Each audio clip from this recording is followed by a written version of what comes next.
Hello and welcome back to The Fall of the Roman Empire. It's Nick Holmes and this is episode 84 called Divided We Fall.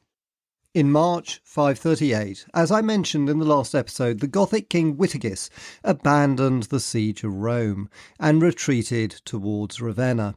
It looked as if there might be a rapid end to the Gothic war, just as there had been to the Vandal one, and Belisarius would be rewarded with yet another triumph in Constantinople. But that was not to be. The Gothic campaign would drag on for another 2 years as divisions within the Roman High Command delayed victory. The first of these divisions emerged shortly after Witigis broke the 3-month truce and made his abortive surprise attack on Rome. Immediately afterwards, Belisarius sent his general John with 2,000 elite horse archers to harry the Gothic forces outside Rome. John was newly arrived in Italy, having landed at Otranto while Belisarius was holding out in Rome, and, as I mentioned in the last episode, had brought with him some 1,800 horse archers among other reinforcements which had transformed Belisarius's ability to hold on to Rome. While John seems to have accepted Belisarius's orders when he was in Rome, once Belisarius gave him freedom to operate by himself, he became a serious troublemaker. We know little about him, except he was a nephew of Vitalian, the general who challenged the Emperor Anastasius and was later murdered by Justinian.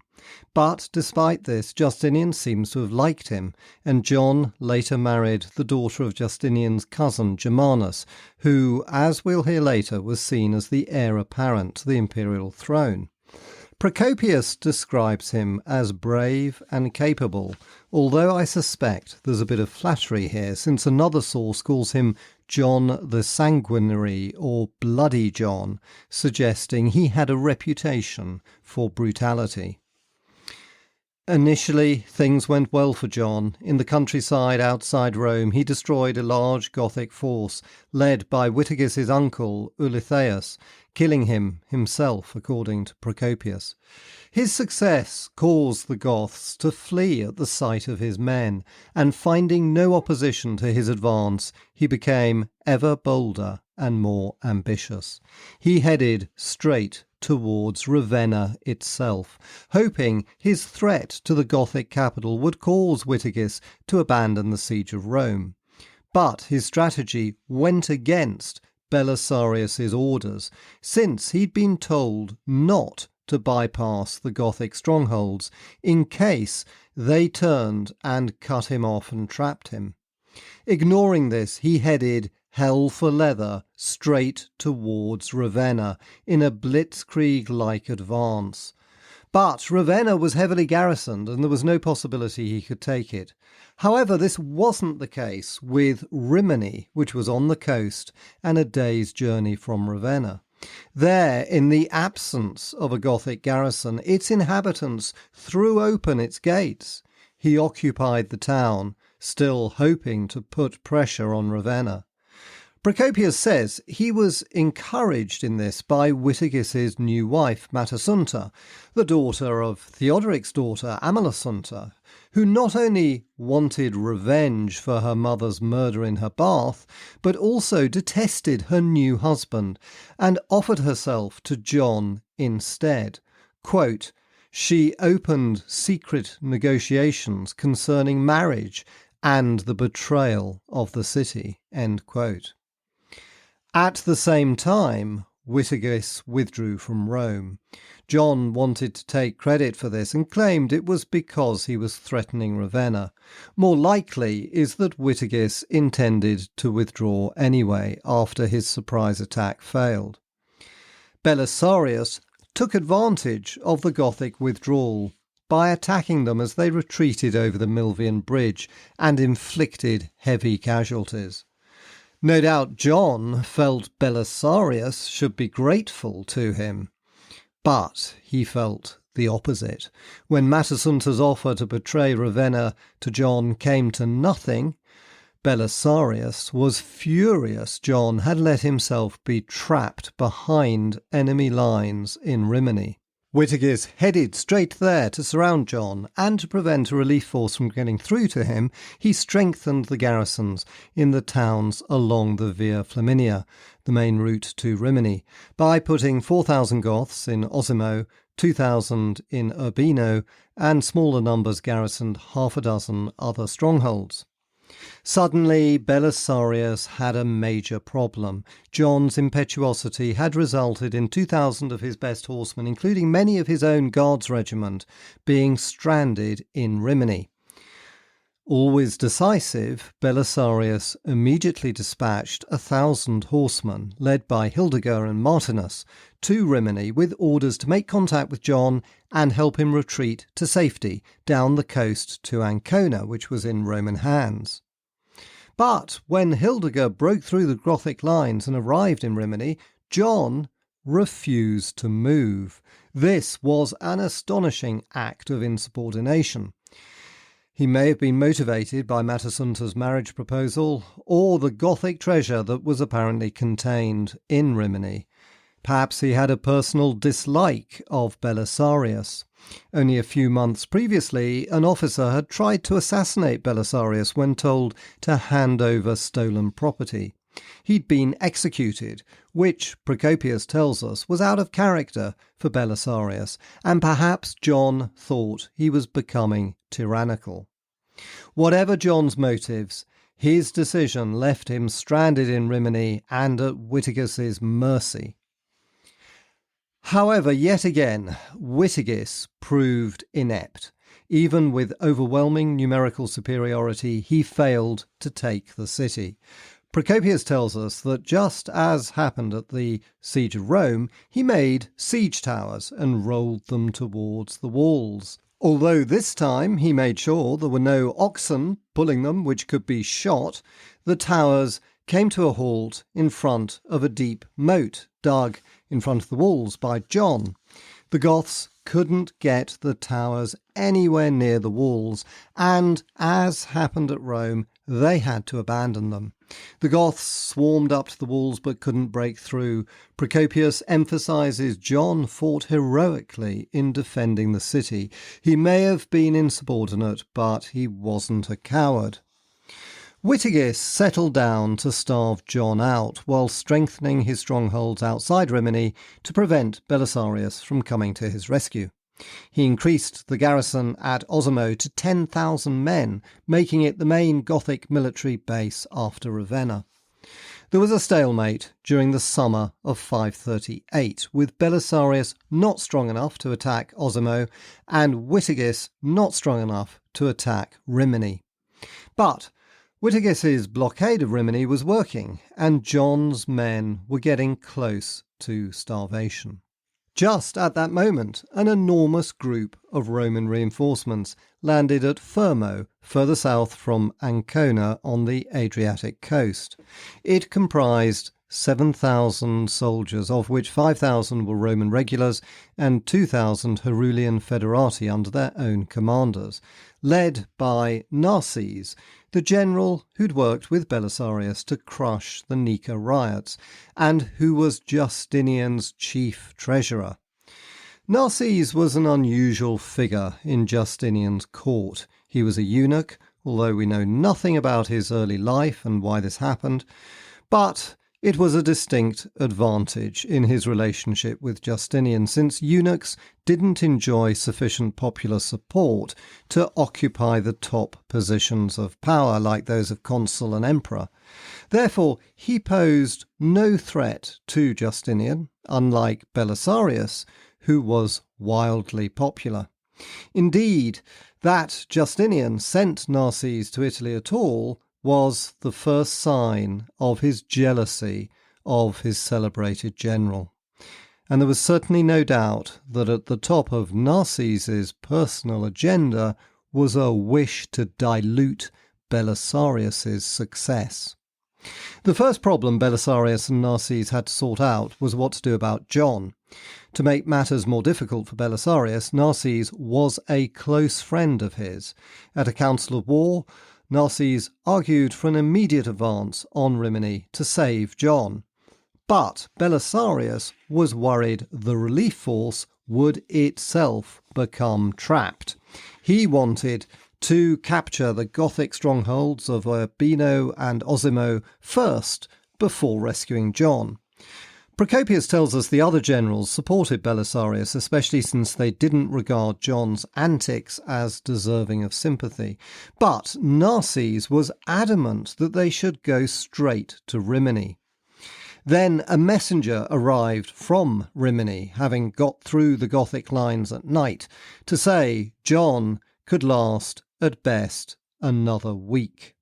This decided the matter. Circumstances had caused Narses to win the argument against Belisarius. But decisive and resourceful as always, it was Belisarius who quickly worked out a plan to rescue John. He devised a three-pronged attack, with his own men advancing from the west, while Narses' troops divided into two groups, one marching up the coast from Fermo, and the other in ships led by Hildegard. Procopius delights in praising Belisarius' thoroughness and ingenuity. His primary concern was still that the Goths at Urbino and Osimo might join up with Witigis's men at Rimini and surround his relief forces. So he left 1,000 men camped right in front of Osimo, as if they were about to launch an attack on the town. He instructed Narses' troops marching from the south to light more campfires than they needed when they got near Rimini, to make the Roman army appear larger.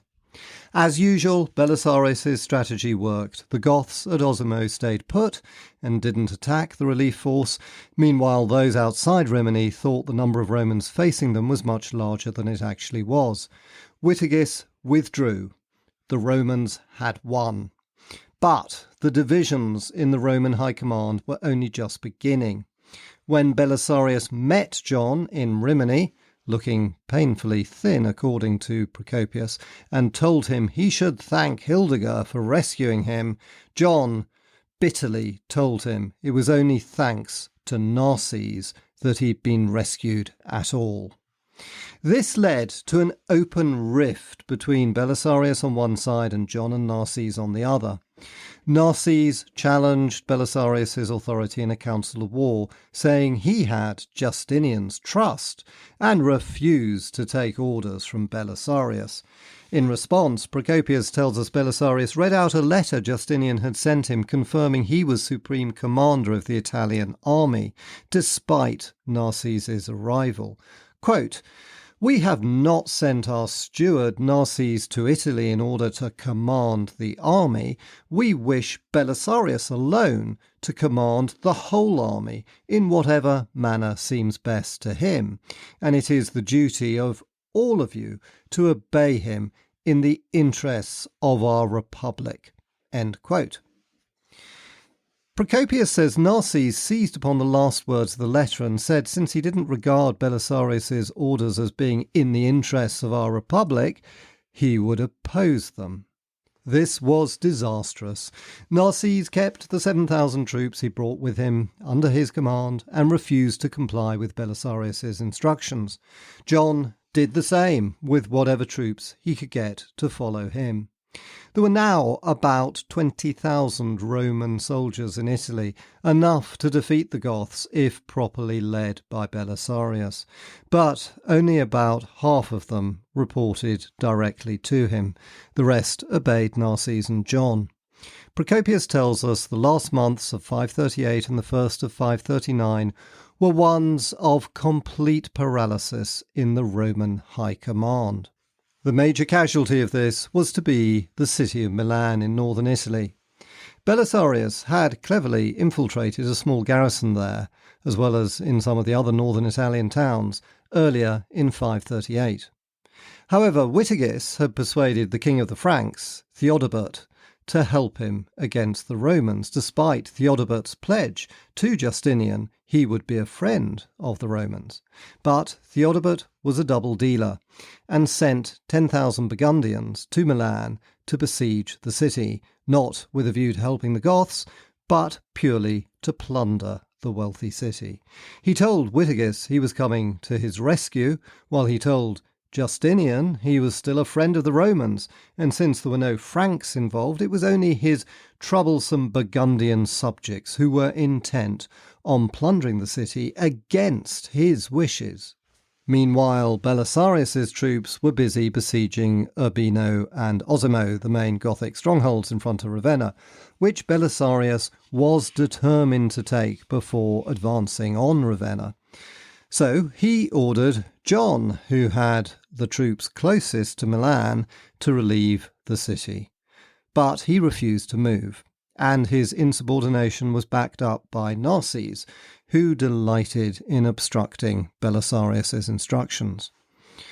Procopius tells us Milan was the second largest city in Italy after Rome. It was still wealthy, with long colonnaded streets, baths and powerful walls. But because of Narses' refusal to cooperate, Belisarius couldn't get reinforcements to it in time. The delay proved fatal.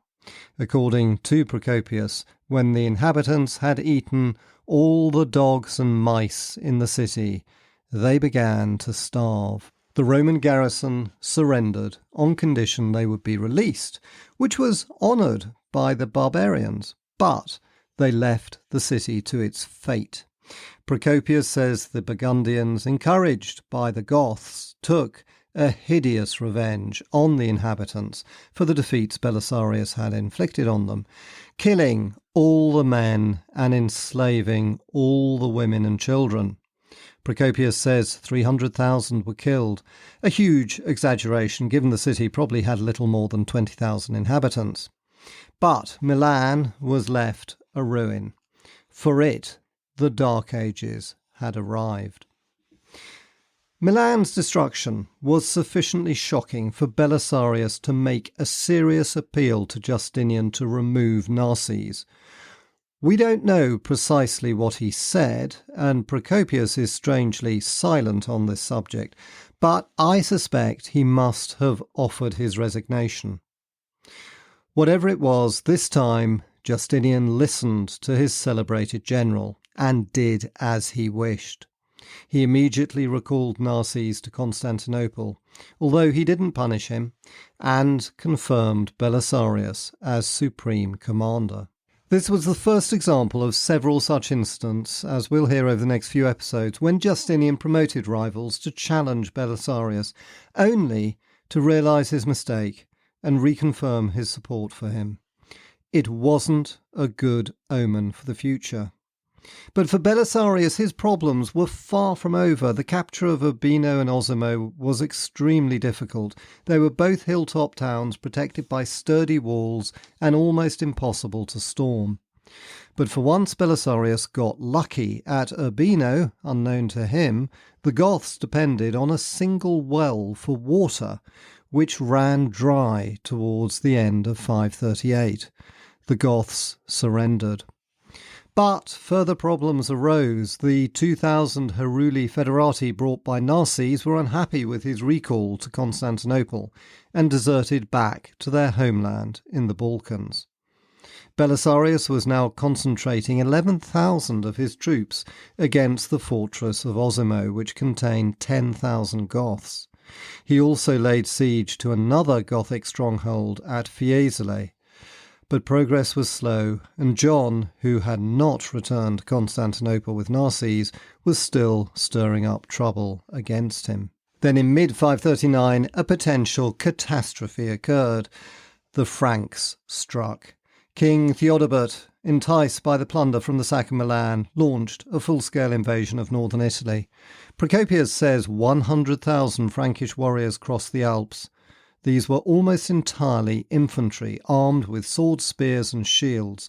Their speciality was a throwing axe, a solid, double-edged weapon with a short handle, which was hurled against their enemies, shattering shields and killing men, before the Franks would engage them with swords and spears. The Franks met the Goths at Ticinum, beside the river Po in northern Italy. Initially, the Goths welcomed them as friends and ferried them across the river. However, the moment enough of them had crossed, the Franks turned on the Goths, killing the men and abducting the women. Soon, the river Po was heaving with the dead bodies of the Goths. Procopius says the Franks, although officially recently converted to Christianity, were in fact still mostly pagan and delighted in making human sacrifices. They poured into the Po Valley, killing everyone in their path and setting forward on the road to Ravenna. Horrified, both Goths and Romans fled before them. But they never made it to Ravenna. It wasn't the Goths or even the resourcefulness of Belisarius that stopped them. Instead, the vast number of Franks simply ran out of food. They'd made no logistical plans whatsoever, and Italy was suffering from harvest failure and famine at this time because of the volcanic eruptions of 536, which had lowered global temperatures significantly, a subject we'll return to in future episodes. And consequently, the Franks resorted to eating anything they could find and drinking contaminated water. The result was a severe outbreak of dysentery that killed 1/3 of the invaders, according to Procopius. With losses on this scale and with no other rewards for their invasion, the Franks fell to internal dissension and accused Theodebert of misleading his people. Those that remained of the great host beat a retreat back over the Alps, and both the Goths and Romans heaved a tremendous sigh of relief. Meanwhile, back in Ravenna, Witigis was increasingly desperate. He was looking for potential allies who might save him from Belisarius's slowly advancing armies. The Franks had proved treacherous, so they were of no use. Now he looked further afield to Rome's greatest enemy, Persia. Communication between Italy and Persia was almost impossible, since the only practical route was through Roman territory. So Witigis bribed 2 Catholic priests who could pass unnoticed. They reached the Persian Shah Khosroes' court in Ctesiphon in mid-539 and passed to him Witigis' message that Justinian's conquests in the west would increase Roman power to the detriment of Persia. They recommended breaking the endless peace and attacking the Romans now, while Belisarius was engaged in the west. Khosroes didn't need prompting. He'd been having the same thoughts. Although he wasn't quite ready to strike in 539, preparations were underway for a great offensive the following year. Justinian was also getting wise to this. The Italian war was dragging on for too long, and he wanted Belisarius back in the east. He released the Gothic ambassadors held in captivity in Constantinople after Witigis had treacherously broken the 3-month armistice, and he sent them back to Ravenna with an offer for peace based on the partition of Italy, with the Goths keeping everything north of the River Po and the Romans everything south. But before the peace delegation arrived in Italy, Belisarius was still keen to take Ravenna. Osimo and Fiesole were still resisting him, but he couldn't storm their hilltop walls. So he poisoned the water coming down from the mountains and stopped any food from getting into the towns. When it was discovered that a Roman soldier, Belisarius, was treacherously passing messages from the garrisons to Witigis in Ravenna, he was burned alive in front of the city walls. Finally, starvation forced the surrender of Fiesole in October 539 and Osimo in November. Belisarius was now free to advance on Ravenna. But the path to victory wouldn't be easy. To capture Ravenna, Belisarius would have to resort to his most outrageously audacious plan yet. Meanwhile, in the east, a storm was brewing that would shake Justinian's Rome to its very core.